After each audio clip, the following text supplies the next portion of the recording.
Assalamualaikum warahmatullahi wabarakatuh. Selamat datang di channel Cerita Pako. Kali ini kita akan membahas mengenai 5 hal yang perlu Anda persiapkan sebelum beternak kenari.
Yang perlu Anda persiapkan dalam beternak kenari adalah yang pertama adalah segi konsep.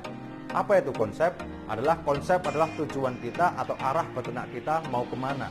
Karena jenis-jenis kenari begitu banyak, saya akan membagi menjadi 3 golongan secara garis besar. Garis besar yang pertama adalah kenari postur.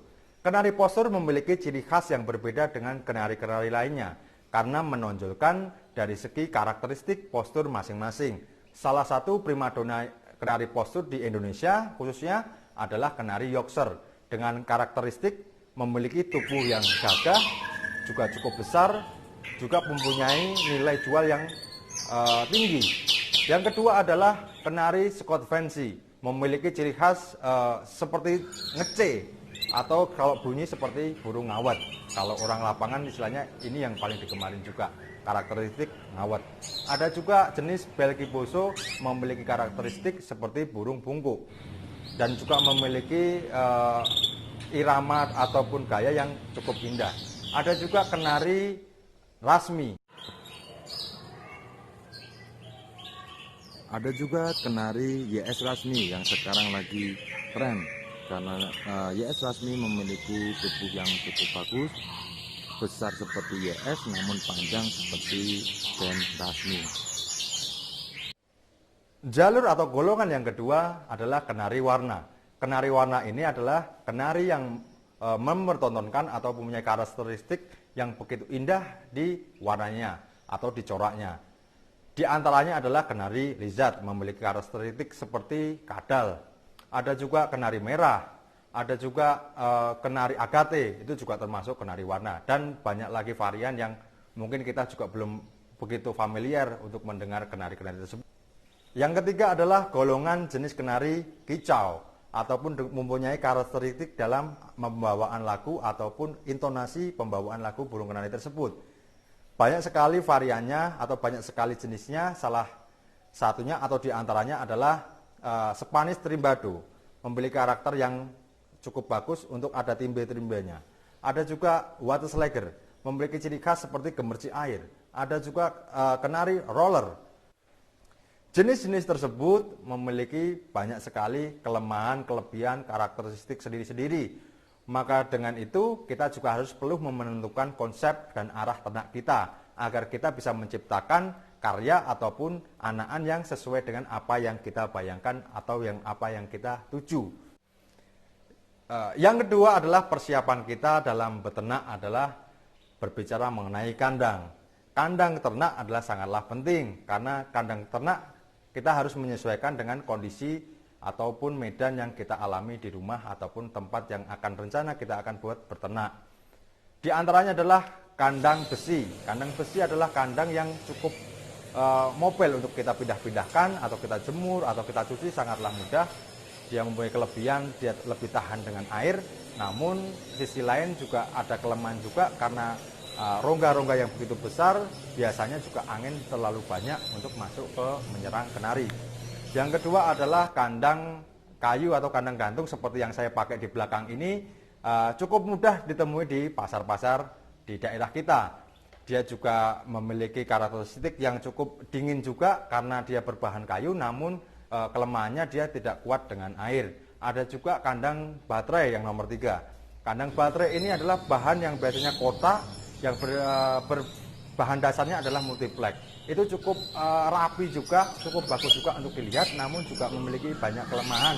Salah satunya sulit kita untuk jemur, sulit kita memindahkan juga ribet, dan juga namun kelebihannya juga itu bisa dibuat lebih enak dipandang, dan juga untuk perjodohan biasanya ada sekat-sekat yang bisa dibuka. Setelah kandang kita sudah siapkan ataupun kita sudah memilih kandang seperti apa yang kita pakai, variabel ketiga atau persiapan ketiga ini adalah mengenai situasi ruangan. Situasi ruangan sangatlah fatal jika kita keliru. Salah satunya adalah burung kenari adalah burung yang mempunyai karakteristik yang cukup mudah adaptasi, namun juga kadang juga sulit. Karena iklim yang tropis yang seperti ini, ada curah hujan, ada panas, itu sangat mempengaruhi kestabilan burung kenari. Maka dari itu yang kita perlukan adalah ruangan yang cukup sirkulasi cukup bagus, memiliki juga penerangan juga yang bagus, dan kadar kelembapan juga sedikit agak sedang. Jadi tidak terlalu basah atau tidak terlalu lembab, namun juga tidak terlalu kering. Tapi yang pasti karena variabel itu juga banyak juga, maka dari itu kita harus teliti dan kita juga harus melihat situasi lingkungan kita. Salah satu contoh seperti ini. Jika kita memiliki ruangan, paling enggak kita juga harus mempersiapkan sirkulasi udara. Sirkulasi udara bisa naik turunnya suhu itu bisa diakali lah, istilahnya kita membuat rekayasa untuk kenaikan suhu atau menurunkan suhu lewat sirkulasi udara tersebut. Ada juga kita juga perlu lampu. Lampu jika kondisi terlalu lembab atau terlalu dingin, lampu bisa dihidupkan sebagai salah satunya sebagai penghangat, bisa penerangan, juga bisa mengurangi kelembapan. Yang ketiga adalah kita juga mulai kita melihat ancaman. Nah, tempat atau situasi ruangan haruslah kita steril dari hewan-hewan yang bisa menjadi ancaman bagi kenari tersebut. Maka dari itu, situasi ruangan harus kita persiapkan terlebih dahulu sebelum kita beternak kenari. Persiapan yang keempat adalah kita mempersiapkan makanan.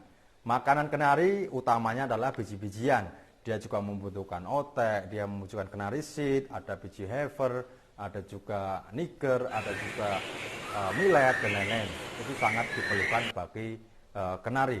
Namun kita juga mengkondisikan juga tergantung suhu kita. Contoh seperti ini, suhu dalam arti suhu ruangan, kita melihat jika terlalu dingin kita bisa ditambahkan niger ataupun biji heifer sebagai pendomplang lemak untuk kenari agar bisa terhindar dari penyakit atau ngedrop.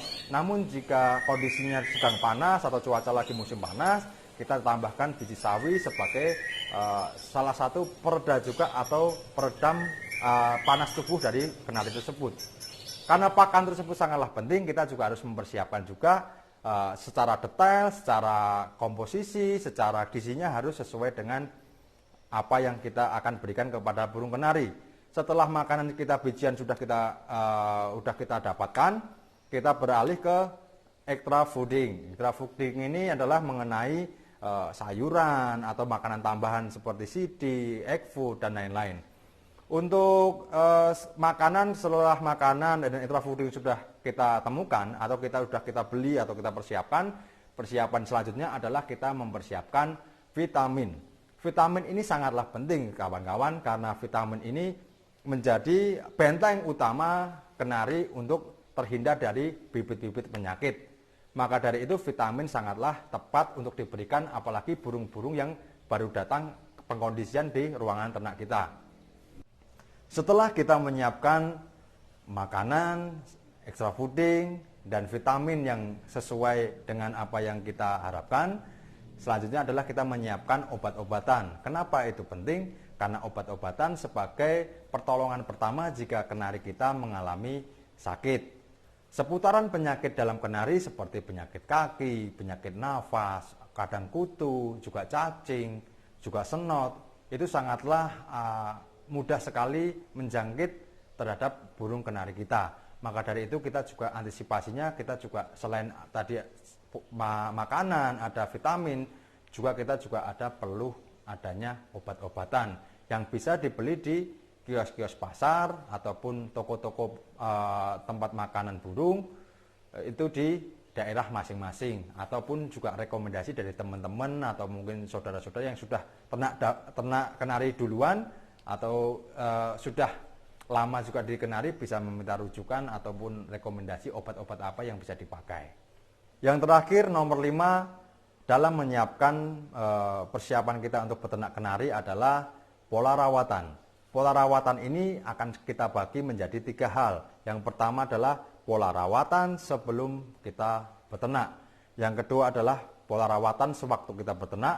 Dan ketiga adalah pola rawatan sesudah beternak. Rawatan yang pertama adalah mengenai pola rawatan sebelum kita produksi. Pola rawatan sebelum produksi tergantung apa ataupun kondisi materi yang kita punya. Salah satu contoh adalah jika kenari kita sudah cukup umur, birahinya cukup, dia gacor juga sering atau rajin, itu juga termasuk variabel juga masuk dalam burung yang siap untuk diternak. Maka dari itu pola rawatan juga kita harus melihat kondisi burung kita masing-masing, apakah sudah siap atau belum, karena rawatannya berbeda.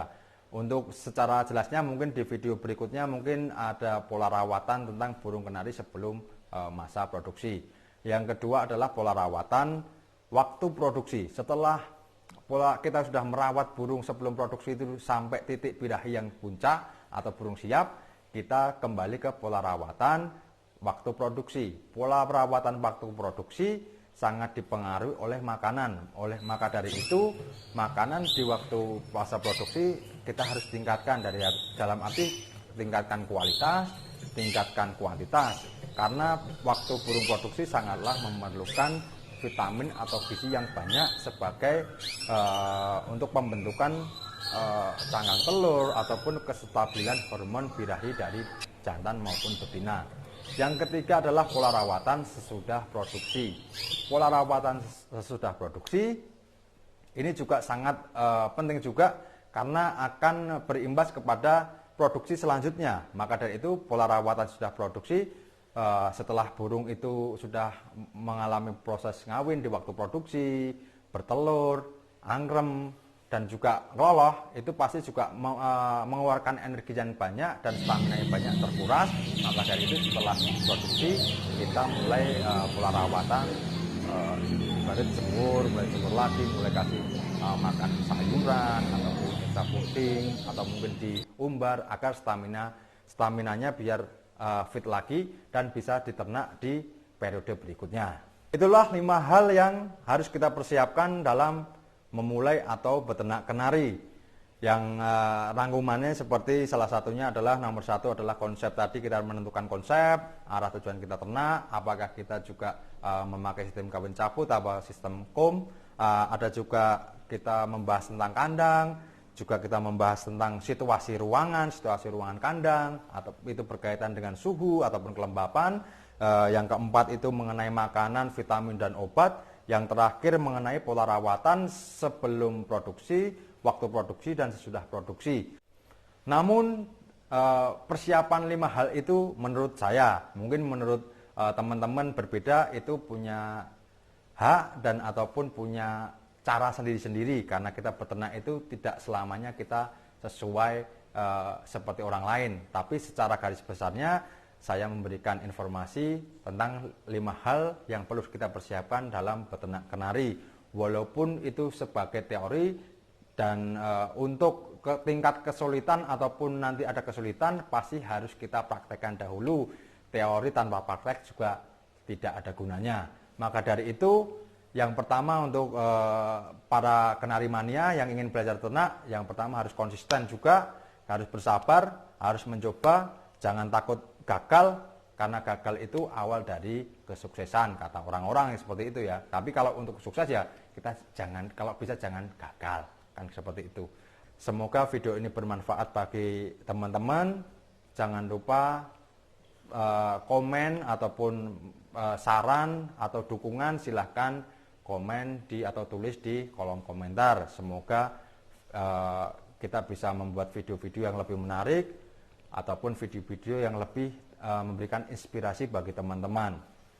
Akhirul kalam dari saya, Jeli Tobacco. Sampai jumpa di video ataupun konten-konten berikutnya. Assalamualaikum warahmatullahi wabarakatuh. Salam gas point.